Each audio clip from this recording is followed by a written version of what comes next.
జంబుకేశ్వరం అని ఒక క్షేత్రం. అది అప్పు క్షేత్రం. అప్పు క్షేత్రము అంటే జల సంబంధమైనటువంటి క్షేత్రం. అక్కడ ఉండేటటువంటి శివలింగం దగ్గర ఎప్పుడు నీరు ఊరుతూ ఉంటుంది. కానీ ఆ నీటిని తీర్థంగా ఇవ్వడం కానీ శిరస్సును ప్రోక్షించడం కానీ చెయ్యరు.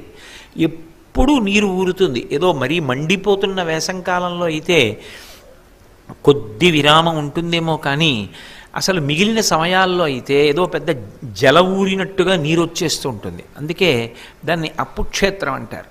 అక్కడ అటువంటి జంబుకేశ్వర క్షేత్రంలో శివలింగం ఎంత ప్రఖ్యాతి వహించిందో అక్కడ ఉన్నటువంటి అమ్మవారు అఖిలాండేశ్వరి అంత ప్రఖ్యాతి వహించినటువంటి తల్లి.